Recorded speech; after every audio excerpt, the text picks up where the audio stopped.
Hello friends, मेरे YouTube channel पर आप सभी का बहुत बहुत स्वागत है। मैं हूं डॉक्टर MP शर्मा।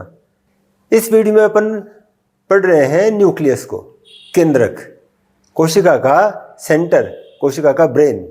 विस्तार से समझेंगे अपन इसको, जिससे सारे प्रश्नों के अपन जवाब दे सकें।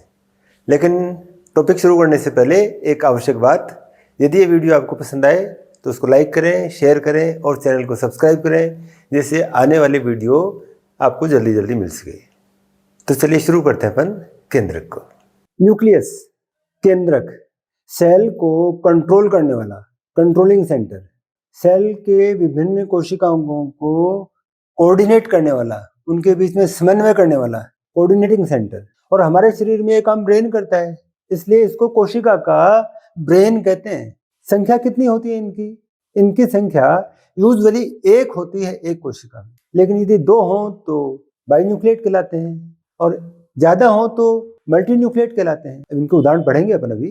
फिर इनकी आकृति कैसी होती है? जो कोशिकाएं खुद चपटी होती हैं उनके अंदर ये डिस्क की आकृति की, ये भी थोड़ी सी दबी हुई होती है, बिंब की आकृति। फिर यदि कोशिका गोलाकार है या कोशिका घनाकार है या कोशिका बहुभुजीय है तो केंद्रक उनका गोलाकार होगा। और यदि कोशिकाएं स्तंभीय है, कोलुमिनर है, लंबी ज्यादा मोटाई में कम, तो ऐसी कोशिकाओं में अंडाकार केंद्रक पाए जाते हैं। और प्रोटोजोआ के बहुत सारे सदस्य ऐसे हैं जिनके अंदर विविध प्रकार के, विविध आकृति के केंद्रक पाए जाते हैं।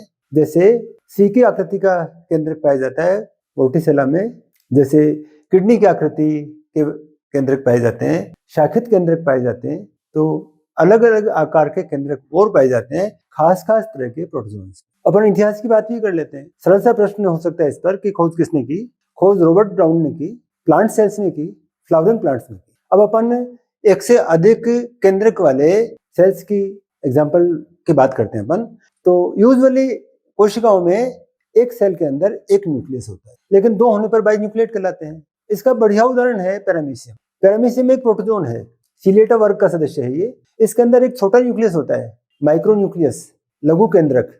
एक बड़ा न्यूक्लियस होता है, उसको मैक्रो न्यूक्लियस या मेगा न्यूक्लियस या दीर्घ केंद्रक कहते हैं। हमारी यकृत की अनेक सेल्स, उनमें भी दो न्यूक्लियस होते हैं, बाइन्यूक्लिएट होती हैं। और अधिक होने पर मल्टीन्यूक्लिएट कहते हैं अपन उनको। तो अधिक होने पर मल्टीन्यूक्लिएट के एग्जांपल है, जैसे हमारी बोन के अंदर ओस्टियोक्लास्ट पाई जाती हैं। ओस्टियो मतलब बोन, बोन को रिपेयर करने वाली सेल्स ओस्टियोक्लास्ट। ओस्टियोक्लास्ट में 5 तक न्यूक्लियस होते हैं। फिर बहुत सारे न्यूक्लियस होने पर सेल्स को पॉलीकैरियोसाइट्स भी कहते हैं। कैरियो का मतलब न्यूक्लियस, पॉलीकैरियोसाइट बहुत सारे न्यूक्लियस वाले सेल।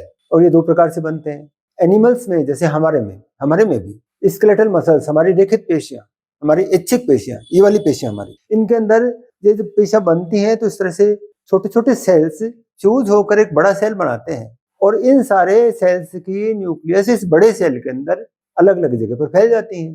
तो ये पेशी तंतु बना, ये पेशी तंतु मल्टीन्यूक्लिएट है। और जिस तरीके से बना उसको अपन सिंसिशियम कहते हैं। ये सिंसिशियल संरचना है। तो एनिमल्स में सिंसिशियल संरचनाएं पाई जाती हैं। और यदि अपन प्लांट्स की बात करें तो प्लांट्स में सिनोसाइट कहलाता है और इसके बनने का तरीका अलग है। एक न्यूक्लियस सेल में, सेल बड़ा हो रहा है लेकिन न्यूक्लियस तो डिवाइड हो रहा है, सेल डिवाइड नहीं हो रहा है।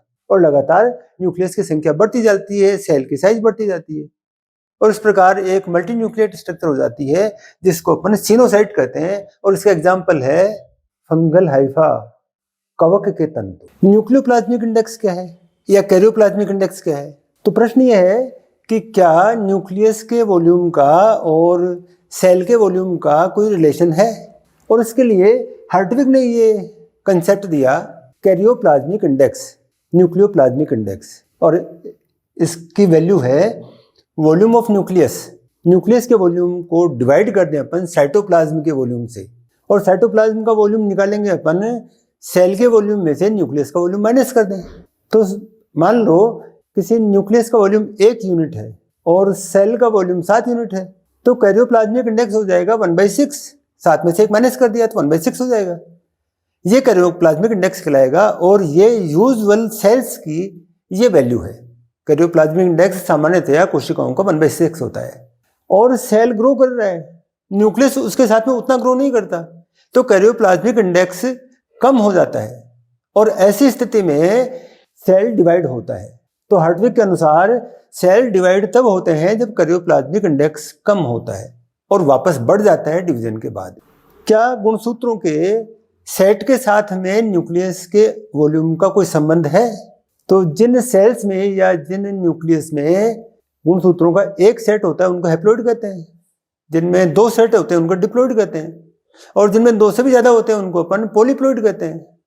तो पॉलीप्लॉइड सेल्स के न्यूक्लियस का वॉल्यूम, सेल का नहीं, न्यूक्लियस का वॉल्यूम ज्यादा होता है इन दोनों सेल्स के न्यूक्लियाई से, हैप्लॉइड और डिप्लॉइड सेल के न्यूक्लियाई से पॉलीप्लॉइड सेल के न्यूक्लियस का वॉल्यूम ज्यादा होता है।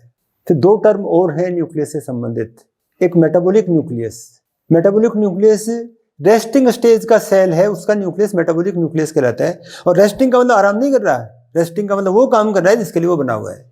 जैसे मान लो हमारा इंसुलिन बनाने वाला सेल, पैंक्रियाज का बीटा सेल, वो इंसुलिन बना रहा है, इसका मतलब वो रेस्टिंग स्टेज का है, वो रेस्टिंग न्यूक्लियस कहलाएगा। और मान लो यही सेल डिवाइड होने लग जाए तो इसको अपन काइनेटो न्यूक्लियस कहेंगे। तो ये कुछ टर्म्स हैं जिन पर प्रश्न बनते हैं एग्जाम में। अब अपन बात करते हैं न्यूक्लियस में उपस्थित क्रोमेटिन की। तो क्रोमेटिन बनता है डीएनए और खास तरह की प्रोटीन के साथ में। और क्रोमेटिन में दो प्रकार की प्रोटीन है, एक स्टोन प्रोटीन और एक नॉन स्टोन प्रोटीन। पहले नॉन स्टोन की बात करते हैं। क्रोमेटिन में उपस्थित वो प्रोटीन जो स्टोन नहीं है उनको अपन नॉन स्टोन प्रोटीन कहते हैं। और उनमें कई तरह की प्रोटीन है, इनकी संख्या सीमित नहीं है, कई तरह की प्रोटीन है नॉन स्टोन प्रोटीन। फिर बात करते हैं अपन हिस्टोन प्रोटीन की। सारे यूकैरियोट में हिस्टोन प्रोटीन पाई जाती हैं और वो केवल 5 ही तरह की हैं। इनमें एक है H1, दूसरी है H2A, तीसरी है H2B, चौथी है H3 और पांचवी है H4। इनमें से H1 को फिलहाल अलग रख दें और H2A, H2B और H3 और H4 इनके दो दो अणु या दो दो श्रृंखलाएं ले लें और उनको मिलाकर एक 8 अणुओं का ऑक्टामर बना दें। इस ऑक्टामर के चारों ओर 2 बार डीएनए लिपटा दें और दोनों सिरों के ऊपर एक H1 का मॉलिक्यूल जोड़ दें। और डीएनए जितना काम आया है इसको लिपटाने में वो 200 बेस पेयर लंबा डीएनए, अपन जानते हैं डीएनए की लंबाई अपन बेस पेयर के रूप में नापते हैं। तो वो एक जो संरचना बना रखी है ऐसी संरचना बनेगी। इसमें लाल रंग का तो ऑक्टामर है, हरे रंग का इस पर 200 बेस पेयर लंबा डीएनए है और एक नीले रंग का जो है वो H1 प्रोटीन का एक अणु। तो एक ऑक्टामर, 200 बेस पेयर लंबा डीएनए और H1 का एक अणु मिलकर जो संरचना बनाई, ये जो संघनन हुआ और जो संरचना बनी उसको न्यूक्लियोसोम कहते हैं। तो एक लंबी सी संरचना बन गई जिसमें न्यूक्लियोसोम ही न्यूक्लियोसोम है। अब इस संरचना को अपने स्प्रिंग की तरह से सिमटाना शुरू कर दें और ध्यान ये रखें कि हर एक चक्र में 6 न्यूक्लियोसोम आए, 7वां पहले के ऊपर आए। तो ये जो एक चक्र बनेगा उसको अपन सोलेनोइड कहते हैं। एक सोलेनोइड में 6 न्यूक्लियोसोम है और संघनन होगा तो सुपर सोलेनोइड बनेगा। सारा ही संघनन हो गया तो क्रोमोसोम बन जाएगा। लेकिन अपन बात कर रहे हैं इंटरफेज के न्यूक्लियस की, जो मेटाबॉलिक न्यूक्लियस है उसकी बात कर रहे हैं। तो किसी इंटरफेज के न्यूक्लियस में या किसी मेटाबॉलिक न्यूक्लियस में जिस सेल का है उसमें वो सेल जो जो काम कर रहा है उसके लिए जो आवश्यक प्रोटीन है उनके लिए आरएनए बनेगा, मैसेंजर आरएनए बनेगा, दूसरे आरएनए बनेंगे। तो ये जीन तो सक्रिय होंगे और कम कंडेंस्ड होंगे, फैले हुए होंगे। तो और उस भाग को तो कहते हैं यूक्रोमेटिन। क्रोमेटिन का ये भाग जो काम कर रहा है वो तो यूक्रोमेटिन है। और क्योंकि फैला हुआ है इसलिए यहाँ पर डीएनए कम होगा, एक ही जगह पर डीएनए कम होगा यहाँ पर। और डीएनए कम होगा तो यहाँ पर फ्यूजन स्टेन इतना नहीं होगा कि दिखाई दे, वो तो ये हल्के दिखाई देंगे।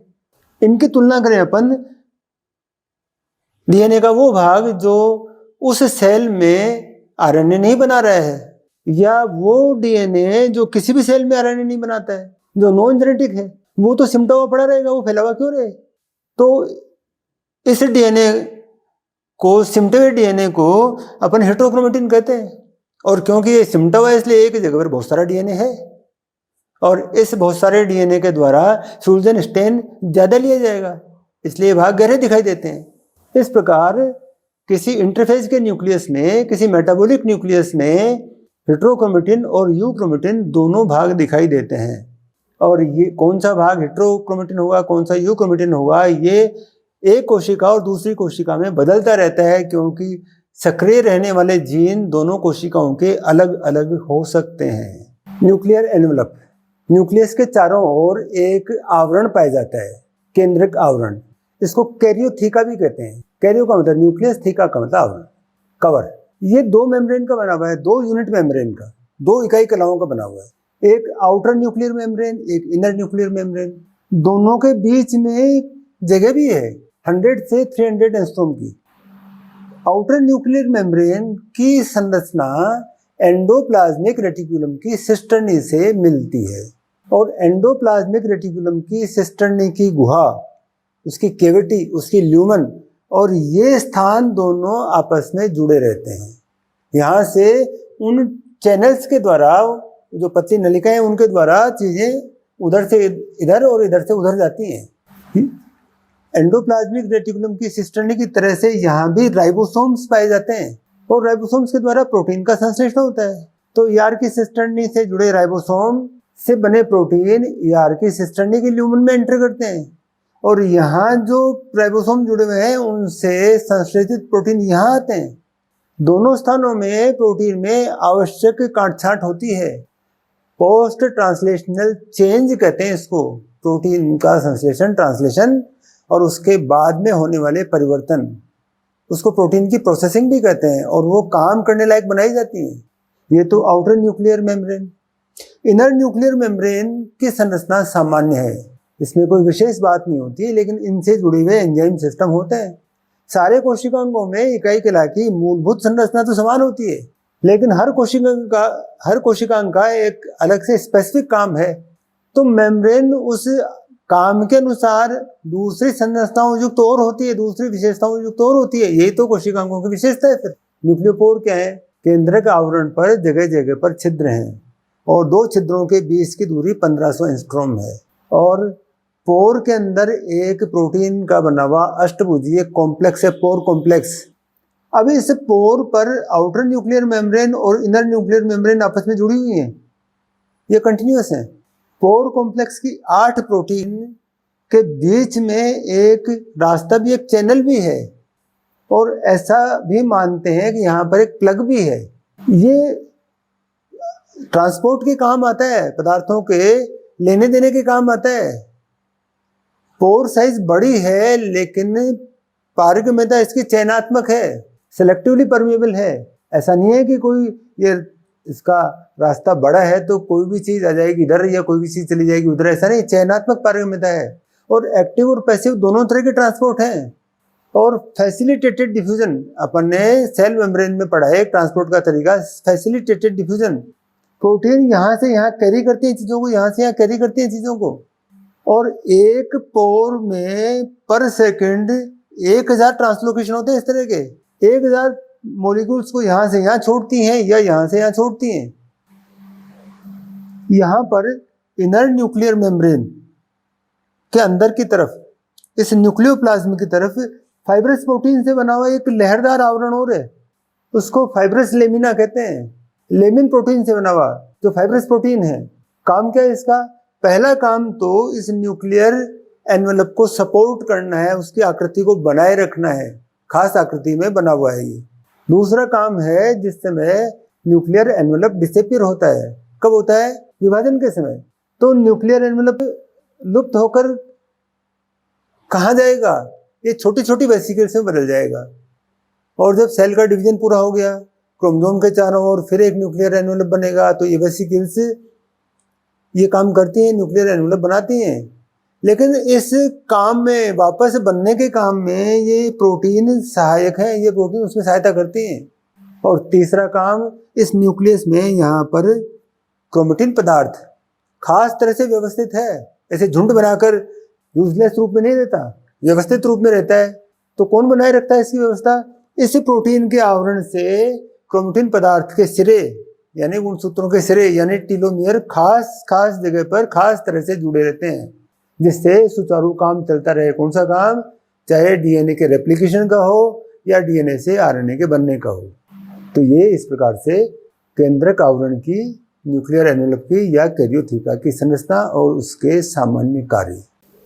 गुणसूत्र यानी कि क्रोमोसोम्स, और न्यूक्लियोलस यानी केंद्रिका, ये केंद्रक के ही भाग हैं, आवश्यक पार्ट हैं और केंद्रक के वीडियो में ही होने चाहिए थे उनकी सारी जानकारियाँ भी, लेकिन अपन ने सेपरेट वीडियो बनाए हैं क्योंकि इनकी संरचना और इनके कार्य इतने महत्वपूर्ण हैं कोशिका के लिए भी और हमारे एग्जाम की दृष्टि से भी कि हमने इनके सेपरेट वीडियो बनाए हैं। एक सेपरेट वीडियो बनाया है गुणसूत्रों का, जिसमें उनकी सामान्य संरचना, उनके अंदर असामान्य संरचनाएं, संख्यात्मक परिवर्तन और संरचनात्मक परिवर्तन और उनसे होने वाले विकार। एक वीडियो में तो हमने इनको पढ़ा है और दूसरे वीडियो में हमने केंद्रिका को पढ़ा है, न्यूक्लियस को पढ़ा है। और ये सब इस बात को ध्यान में रख के किया कि हमें हमारी कंसंट्रेशन ब्रेक ना हो और हम अपनी सुविधा के अनुसार उनका रिवीजन भी कर सकें। अब चलते चलते एक बात याद दिला दूँ आपको, यदि वीडियो अच्छा लगा हो तो आप इसको लाइक करें, शेयर करें और चैनल को सब्सक्राइब करें, जिससे आने वाली वीडियो आपको जल्दी जल्दी मिल सके। तो चलिए मिलते हैं नए टॉपिक के साथ में नए वीडियो में, तब तक के लिए बाय।